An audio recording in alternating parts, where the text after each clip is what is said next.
મધ્ય પૂર્વના આકાશમાં અચાનક આંતરરાષ્ટ્રીય ફ્લાઇટ્સ કેમ રદ થઈ રહી છે? આ એક એવો સવાલ છે જે અત્યારે બધાના મનમાં છે. હા, અને એક તરફ હજારો મુસાફરો એરપોર્ટ પર ફસાયા છે, તો બીજી તરફ ઈરાનમાં એક બહુ જ ભયાનક રાજકીય ભૂકંપ. બિલકુલ એક એવો ભૂકંપ જેણે આખા દેશની નેતાગીરીનો રાતોરાત સફાયો કરી નાખ્યો છે.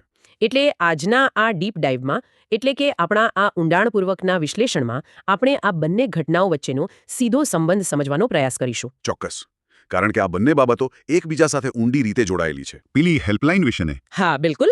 અત્યારે ખાડી દેશોમાં, એટલે કે ગલ્ફ કન્ટ્રીઝમાં એરસ્પેસ બંધ થવાને કારણે મોટી કટોકટી સર્જાઈ છે.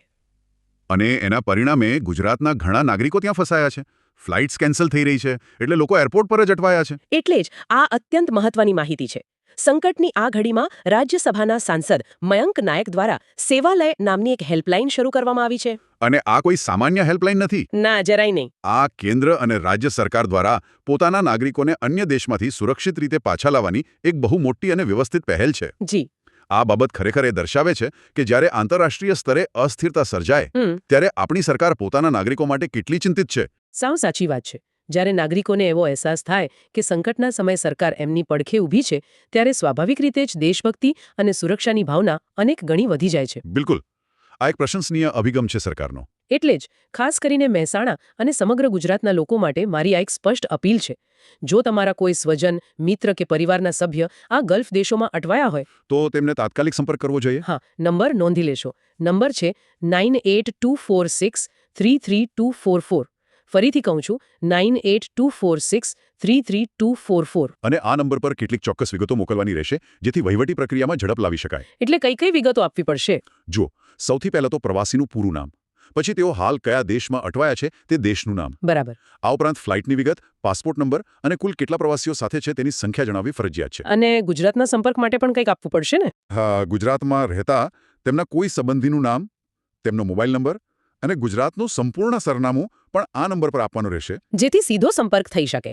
બહુ જ સરસ. મને આશા છે કે જરૂરિયાતમંદ લોકો આ સેવાલય હેલ્પલાઇનનો લાભ લેશે. ચોક્કસથી લેવો જ જોઈએ. હવે જો મૂળ વાત પર પાછા ફરીએ, આટલી મોટી સંખ્યામાં ફ્લાઇટ્સ કેમ ખોરવાઈ ગઈ? એનું સીધું કારણ ઈરાન છે.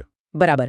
આ આખી કટોકટીનું મૂળ 28 ફેબ્રુઆરીની એ ઐતિહાસિક ઘટના છે. હા, ઈરાનમાં અમેરિકા અને ઇઝરાયેલે જે સંયુક્ત રીતે હવાઈ હુમલો કર્યો અને જેમાં ઈરાનના સુપ્રીમ લીડર અયાતુલ્લા અલી ખામનેઈનું મૃત્યુ થયું. આ કોઈ નાની ઘટના નથી. આ આંતરરાષ્ટ્રીય ભૌગોલિક રાજકીય સ્થિતિ માટે એક બહુ મોટો વળાંક છે. અને આની અસર માત્ર મધ્ય પૂર્વ પૂરતી સીમિત નથી રહી. ભારત પર પણ આની સીધી અસર જોવા મળી રહી છે. ખાસ કરીને જમ્મુ કાશ્મીરમાં. હા, જમ્મુ કાશ્મીરમાં આના ઘેરા પ્રત્યાઘાતો જોવા મળ્યા છે. જો આપણે દ્રશ્યો મનમાં લાવીએ તો શ્રીનગરના સૈયા કદલ વિસ્તાર અને જે જાણીતો લાલ ચોક છે, ત્યાં કાશ્મીરી શિયા મુસ્લિમો દ્વારા મોટા પાયે વિરોધ પ્રદર્શન થઈ રહ્યા છે. બિલકુલ. અને માત્ર કાશ્મીર નહીં, લખનૌમાં પણ મોટી સંખ્યામાં લોકો રસ્તા પર ઉતરી આવ્યા છે. અને તેઓ અમેરિકા તથા ઇઝરાયેલ વિરુદ્ધ નારા લગાવી રહ્યા છે. હા, અને રાજદ્વારી સ્તરે જોઈએ તો દિલ્હીમાં જે ઈરાની દૂતાવાસ છે, તેમણે પોતાનો ઝંડો અડધો ઝુકાવી દીધો છે. આ બતાવે છે કે એક નેતાના મૃત્યુની વૈશ્વિક પડઘી કેટલી મોટી હોઈ શકે. પણ દુનિયાભરમાં બધાના પ્રતિભાવો આવા જ છે? ના, જરાય નહીં. જો આપણે કોઈ પણ રાજકીય પક્ષ કે વિચારધારાનો પક્ષ લીધા વિના માત્ર તટસ્થ અહેવાલોનું વિશ્લેષણ કરીએ ને, તો દુનિયાભરમાં અત્યંત વિરોધાભાસી અને મિશ્ર પ્રતિભાવો છે. એટલે એક તરફ શોક છે તો બીજી તરફ? હા, જુઓ, ઈરાનની રાજધાની તેહરાન અને ફ્રાન્સમાં પેરિસમાં લોકો રસ્તાઓ પર ભેગા થઈને રડી રહ્યા છે. બરાબર. શોક મનાવી રહ્યા છે. બરાબર. પણ બીજી તરફનું ચિત્ર સાવ જ અલગ છે. ઈરાનની અંદર જ એક બહુ મોટો વર્ગ એવો છે જે ઉજવણી કરી રહ્યો છે. હા, મેં પેલો વિડીયો જોયો હતો. ઇઝરાયેલના પૂર્વ પ્રવક્તાએ શેર કર્યો હતો. બરાબર. એ જ વિડીયો જેમાં ઈરાનની જ ઘણી મહિલાઓ કોઈ પણ જાતના હિજાબ વિના રસ્તા પર નાચીને જશ્ન મનાવી રહી છે. આ ખરેખર આશ્ચર્યજનક છે. પોતાના જ દેશના સર્વોચ્ચ નેતાના મૃત્યુ પર આવી ઉજવણી. અને માત્ર ઈરાનમાં જ નહીં, અમેરિકા અને સિરિયાના રસ્તાઓ પર પણ લોકો એકઠા થઈને મીઠાઈઓ વેચી રહ્યા છે. અરે હા, રાજકીય નિવેદનો પણ બહુ સ્પષ્ટ છે. તમે ડોનાલ્ડ ટ્રમ્પની પોસ્ટ જોઈ? હા, અમેરિકાના રાષ્ટ્રપતિ ડોનાલ્ડ ટ્રમ્પે પેલી ટ્રુથ સોશિયલ એપ પર લખ્યું હતું ને? જી, એમણે સ્પષ્ટ શબ્દોમાં લખ્યું કે ઇતિહાસના સૌથી ખરાબ લોકોમાંનો એક હવે મરી ચૂક્યો છે. એટલે આ સ્પષ્ટપણે દર્શાવે છે કે આ એક જ ઘટનાને અલગ અલગ દેશો કેવી વિરોધાભાસી નજરે જોઈ રહ્યા છે. સાવ સાચી વાત. પણ મને એ સમજાવો કે એ રાતે હુમલો થયો કેવી રીતે? જરા એનું ચિત્ર ઊભું કરીએ. ચોક્કસ. કલ્પના કરો કે તેહરાનમાં આવેલો એક અત્યંત સુરક્ષિત કમ્પાઉન્ડ છે, જ્યાં સુરક્ષાનું સ્તર એવું છે કે કોઈ પક્ષી પણ પર ન મારી શકે. આસપાસ બહુ જ કડક પહેરો છે. અને ત્યાં ઈરાનના સૌથી મોટા નેતાઓ એક સાથે બેઠા છે. બરાબર. અને અચાનક આસમાનમાંથી 30થી વધુ બોમ્બ પડે છે. 30 બોમ્બ? હા, અને ગણતરીની સેકન્ડોમાં જ આખો એ સુરક્ષિત વિસ્તાર ખાલી કાટમાળમાં ફેરવાઈ જાય છે. આ હુમલાની તીવ્રતા બહુ જ ભયાનક હશે. બહુ જ. આ માત્ર સુપ્રીમ લીડર ખામનેઈ પૂરતું સીમિત નહોતું. ઈરાનની આખી ટોચની લીડરશિપ આ એક જ હુમલામાં ખતમ થઈ ગઈ છે. એટલે ખામનેઈ સિવાય બીજું કોણ કોણ માર્યું ગયું? જુઓ, ખામનેઈના પરિવારજનો તો હતા જ, પણ સાથે ઈરાનની અત્યંત શક્તિશાળી ફોર્સ જે છે IRGC, Islamic revolutionary guard corps. જી, એના કમાન્ડર મોહમ્મદ પાકપોર પણ માર્યા ગયા. અચ્છા. આ ઉપરાંત વરિષ્ઠ સુરક્ષા સલાહકાર અલી શમખાની અને દેશના સંરક્ષણ મંત્રી આમિર નાસિરઝાદેનું પણ આમાં મૃત્યુ થયું છે. એટલે દેશની સુરક્ષા વ્યવસ્થા ચલાવનારા મુખ્ય લોકો જ ખતમ થઈ ગયા. હા, પણ અહીં એક બીજી બહુ દુઃખદ વાત પણ નોંધવી રહી. શું? ઈરાનનો એવો દાવો છે કે આ હવાઈ હુમલામાં 80થી વધુ શાળાની બાળકીઓ પણ મૃત્યુ પામી છે. આ તો બહુ જ કરુણ કહેવાય. યુદ્ધમાં હંમેશા નિર્દોષ લોકોનો જ ભોગ લેવાય છે. સાચી વાત. હવે આટલી મોટી લીડરશિપ ખતમ થઈ ગઈ એટલે સૈન્યમાં તો બહુ મોટો ખાલીપો ઊભો થઈ ગયો. તો અત્યારે IRGC ને કોણ સંભાળી રહ્યું છે? કોઈ નવી નિમણૂક થઈ છે? હા, અત્યારે પરિસ્થિતિને કાબૂમાં લેવા માટે બ્રિગેડિયર જનરલ અહેમદ વાહિદીને હંગામી ધોરણે, એટલે કે માત્ર કામચલાઉ રીતે. બરાબર, કામચલાઉ ધોરણે તેમને IRGCના નવા ચીફ બનાવવામાં આવ્યા છે, જેથી સૈન્યનું માળખું તૂટી ન પડે. પણ અહીં મારા મનમાં એક બહુ મોટો સવાલ થાય છે. બોલો ને. ઈરાન જેવા દેશમાં જ્યાં સુરક્ષા આટલી લોખંડી હોય, જ્યાં દરેક વ્યક્તિ પર સતત નજર રખાતી હોય, ત્યાં આટલો સચોટ હુમલો કેવી રીતે થઈ શકે? ખાલી સેટેલાઇટથી તો આટલું પિનપોઇન્ટ લોકેશન ન જ મળે ને? બહુ જ સાચો સવાલ છે આ, અને આ જ મોસાદની અસલી જાસૂસી દર્શાવે છે. એટલે ઇઝરાયલની જાસૂસી સંસ્થા. હા, ઇઝરાયલની અસલી તાકાત તેની મિસાઇલોમાં એટલી નથી જેટલી તેના આ જાસૂસી નેટવર્કમાં છે. એટલે તમે કહેવા માંગો છો કે આમાં અંદરના જ લોકોનો હાથ હતો, કોઈ દગો? બિલકુલ. આટલો મોટો હુમલો અંદરની મદદ વગર શક્ય જ નથી. આ રાતોરાત નથી થયું. જ્યારે કોઈ દુશ્મન તમારા બેડરૂમ સુધી પહોંચી જાય ને, ત્યારે કોઈ રડાર સિસ્ટમ કામ નથી આવતી. આમાં સ્પષ્ટપણે અંદરના જ લોકોની ગદ્દારી સામેલ છે. પણ પોતાના જ દેશના સર્વોચ્ચ નેતા સાથે કોઈ આવી ગદ્દારી કેમ કરે? આને સાયકોલોજીકલ વોરફેર કહેવાય. જુઓ, ઈરાન પર વર્ષોથી આર્થિક પ્રતિબંધો લાગેલા છે. દેશમાં સામાન્ય લોકોનું જીવન બહુ જ મુશ્કેલ છે. આર્થિક સંકડામણ બહુ છે ત્યાં. હા, એટલે આવા આર્થિક સંકટના સમયે મોસાદ માટે સિસ્ટમની અંદરના લોકોને પૈસાની કે આધુનિક જીવનશૈલીની લાલચ આપવી બહુ સરળ બની જાય છે. બરાબર. એટલે પૈસા આપીને જાસૂસો ખરીદી લીધા. જી, જ્યારે દેશની આર્થિક સ્થિતિ કથળેની હોય અને આંતરિક અસંતોષ હોય ત્યારે નિષ્ઠા સરળતાથી વેચાઈ જાય છે. આ સાંભળીને મને ઇતિહાસનો એક બહુ જાણીતો કિસ્સો યાદ આવે છે. કયો? એલી કોહેન વાળો?